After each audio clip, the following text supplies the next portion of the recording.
So this is not enough, I guess, what we're getting right now. We will have to again go into another program.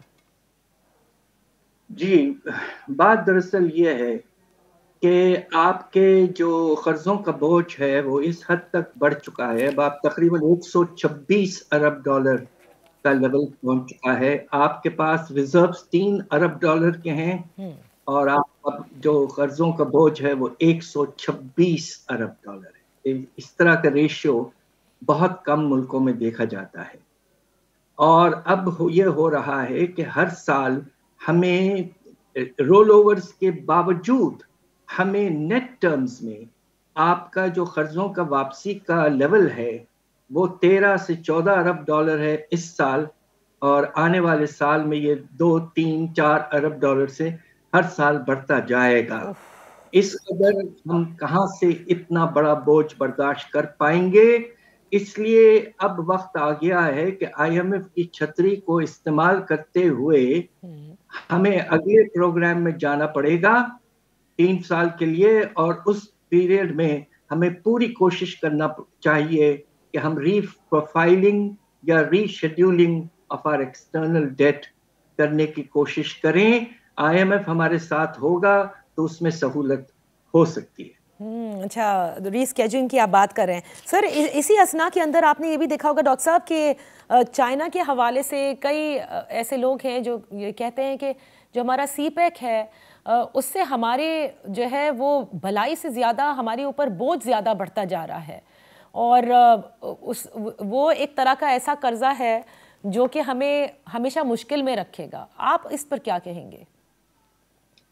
اس وقت bilateral جو ہمارے landers ہیں، جو ملک نے ہمیں پیسے دیے ہیں، اس میں چائنا جو ہے وہ کافی مارجن سے نمبر 1 ہے، تقریباً 28 ارب ڈالر ہمیں چائنا کو واپس کرنا ہے، جس 2 طرح کے اس میں قرضے ہیں۔ ایک قرضہ جو ہے وہ آپ نے ٹھیک فرمایا، سی پیک سے زیادہ اس کا تعلق ہے، وہ زیادہ پروجیکٹس کے لیے تھا، اور دوسرا حصہ ہے جو چائنیز کمرشل بینکوں نے ہمیں دیا ہوا ہے جی، اور وہ ہے کافی بڑا، اس کی ریپلیسمنٹ زیادہ ہے، مگر اس کا بوجھ جو ہے وہ اس لحاظ سے کم ہے کہ ٹوٹل کوانٹٹی اس کی کم ہے۔ اوکے، اب سوال یہ پیدا ہوتا ہے کہ اگر آپ ری شیڈیولنگ کی طرف جاتے ہیں تو عام طور پہ زیادہ فوکس بائیلیٹرلز پہ ہوتا ہے، جس میں پاکستان کے کیس میں چائنا ہے اور پیرس کلب، یورپین ملک وغیرہ،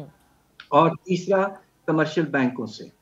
تو یقیناً ری شیڈیولنگ اگر ہمیں کروانی ہے تو یقیناً اس میں زیادہ جو ہمارا مسئلہ ہوگا وہ چائنا کے ساتھ چائنا کے ساتھ ہوگا، جبکہ ہمارے ان کے ساتھ تعلقات اتنے زبردستی، the diplomatic relations will have to come into play because یہ بھی بہت لوگ کہتے ہیں کہ they can help us out at least، اگر وہ ری اسکیجول ہو جاتے ہیں تو کہیں نہ کہیں مسائل کا کچھ وقت کے لیے حل نکل سکتا ہے۔ میں ایک چھوٹی سی بریک لیتی ہوں ڈاکٹر صاحب، then I'm coming back. Let's discuss what's going to be the way forward and how many years is it going to take actually کہ پاکستان کی معیشت بھی کسی ڈائریکشن میں جا سکے، اور کیا الیکشن ہی ایکچولی اس کی کنجی ہے یا اس وقت الیکشن کا وقت نہیں ہو سکتا؟ Right after this one. Welcome back. Doctor Hafeez Pasha, former finance minister and senior economist, ہمارے ساتھ ان فوکس ہیں۔ ڈاکٹر صاحب، الیکشن میں کیا آپ سمجھتے ہیں، کیونکہ بڑا مشکل ہوتا ہے کسی بھی سٹنگ گورنمنٹ کے لیے معاشی پالیسیز کو عمل کرانا بھی اور بنانا بھی، کیونکہ at the end of the day ظاہر ہے کہ جنرل الیکشن ہونے ہیں، یہ سال الیکشن کا۔ آپ سمجھتے ہیں کہ عمران خان صاحب کی جو ڈیمانڈ ہے وہ بالکل بجا ہے، پہلے الیکشنز ہو جائیں تاکہ پھر جو بھی حکومت بنے، جس پارٹی کی بھی بنے، وہ لانگ ٹرم پالیسیز دے سکتی ہے؟ جی، بات یہ ہے کہ اس وقت کی حکومت جو ہے ان کا جو ٹریک ریکارڈ رہا ہے، مجھے افسوس سے کہنا پڑتا ہے کہ سپٹمبر میں انہوں نے دستخط کیا، لیٹر آف انٹینٹ ایشو کیا آئی ایم ایف کو، جس میں تقریباً جو پالیسیز تھے سارے جو بعد میں کیے گئے وہ سب موجود تھے، مگر سپٹمبر کے بعد سے فیبروری کے آغاز تک تقریباً اس حکومت نے کچھ نہیں کیا، بہت ڈیلے کیا، اور ساتھ ساتھ انہوں نے یہ بھی کیا کہ روپے کی قدر کو آرٹیفیشلی چڑھا کے رکھا، اس کے نتیجے میں بہت سے نقصانات ہوئے، ہمارے درآمدات بہت بڑھ گئے تو ان کو روکنا پڑا، ایل سیز کو روکنا پڑا، اور اس وقت کنٹینرز بے شمار کراچی پورٹ پہ کھڑے ہوئے ہیں۔ بالکل۔